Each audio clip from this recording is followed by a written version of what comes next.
Yeah, g'day. So last video we started her up turbo for the first time, got all that hot side done, and so yeah, the car's turbo, but we're not going to make any power and it's not going to be safe unless we tune it and give it a bunch of sort of supporting mods. So I've been ordering a few things, a bunch of stuff's shown up, so I just want to go over what we're going to be putting in and how we're going to go about it and stuff.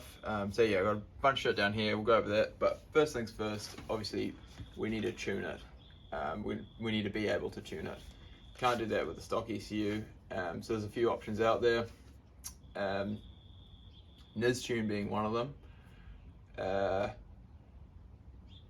That's probably the most cost-effective option. Well, cost-effective may not be the right word, but the cheapest option. And then, you know, we got our entry-level Haltex and stuff. There's a whole range of different things we could do. But one thing I've been thinking about is this guy here. Running an airflow meter, if you run a NIS tune, you're going to have to run an airflow meter, and they can be a little temperamental. I would prefer not to. But there's actually a pretty simple trick to make these reliable. Not a lot of people know, but I'll show you. It's something I came up with myself actually. So you just take it and you're gonna grab it and go like this.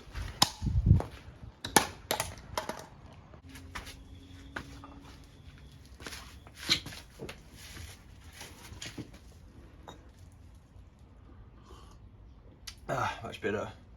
So with that out of the way, we're not running this tune because I don't want to run an airflow meter. That's I think one of the biggest things about RBs is they're strong, but they're always running kind of off.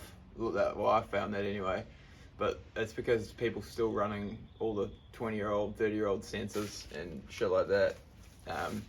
So you need to get rid of that. So we can't run a NIS tune. So what are we going to run? With this being the motor that it is, I didn't want to get something too expensive. So yeah, the 20eT thing, look, honestly, I just want to do it. I think it's going to be a bit of fun. That's why I want to do it. I don't think it's necessarily the best use of money, but my argument is, look, like when 25DETs were $1,500 or less or whatever, then yeah, you'd be mad to spend money on the 20e, but they're not $1,500 anymore.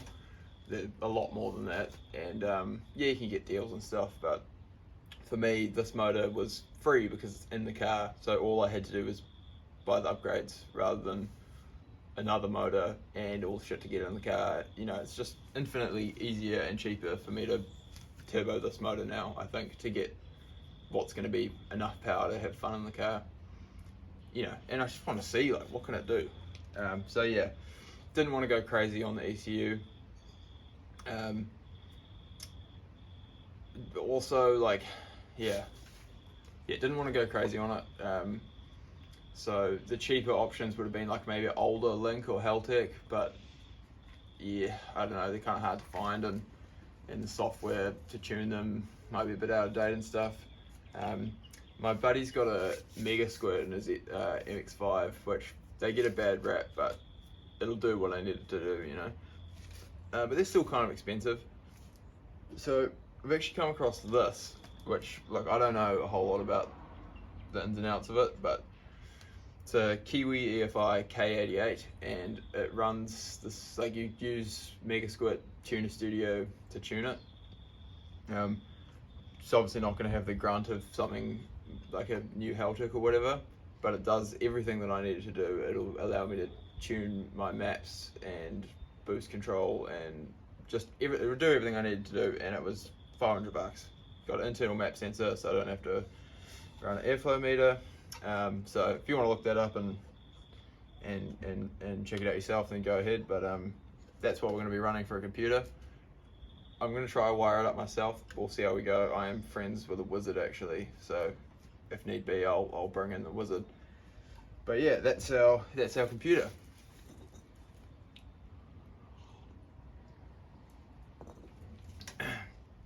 And now with the rest of these upgrades, I've tried to sort of target areas where I know we need, like, I know there's going to be a problem without going too crazy, like I said, with spending on it. So first things first, I've got this Bosch ignition coil set up. So this is 3 coils, 6 plugs, 6 pins, sorry. It's off a Falcon, I believe, actually. So we'll have to run wasted spark, but that means I can do away with the Dizzy setup, because they can be a little bit temperamental just when they get hot and stuff, and I think this is just going to give us good reliable spark and tunability with the ignition timing. So yep, that's it. We might have to get some new leads and to run this. I got this off my wizard friend actually,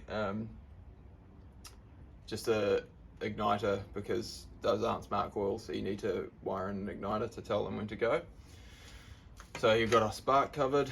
Obviously we're going to need more fuel. I didn't want to just do the 20-eT ejector thing. I don't think we want more jus than that.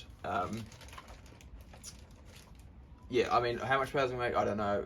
Anything over 200 kilowatt, like I said, I'll be happy with, but I think we can do more. So probably going a little bit overboard, but these are some Deca 875 cc's. But they were cheap, and they're top feed, and the more the merrier was what I think. So yeah, these will be supplying fuel, should be more than enough.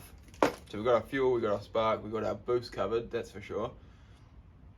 And another little interesting piece is this, which is a trigger wheel, if you will. I'm not going to get a crank trigger or anything, those are real expensive, but this just means that the factory CAS signal is going to be a little more reliable, because the factory ones have 360 marks on them, and when they're spinning real fast, the sensor in the computer gets a little bit fucking bamboozled, and it can mean your timing signal's a little unreliable. So this just means it's going to be, it knows where it's going to be. So that's that.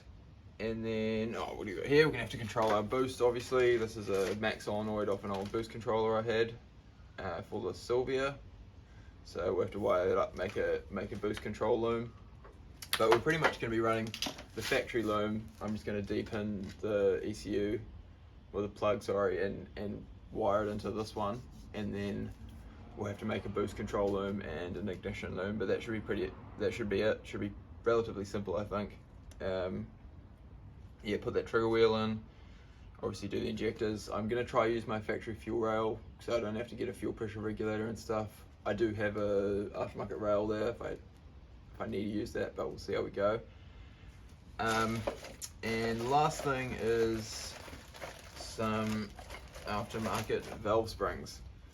So I was contemplating getting a cam for it, well, getting a cam regrind, and these are Calford heavy duty springs. I actually rang them up and said, look, this is what I'm trying to do. What sort of, if I send my cam to you, what are you going to do to it? What am I looking for? And we came to the conclusion that we don't actually know what we're looking for, because we don't know how it performs. So they said, look, get the car running, get it tuned.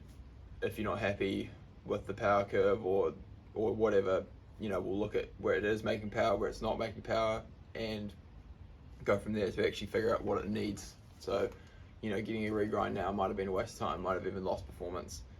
So yeah, just went with valve springs so that we can throw some boost and revs at it and not have too much trouble. So yeah, a few things to get on with.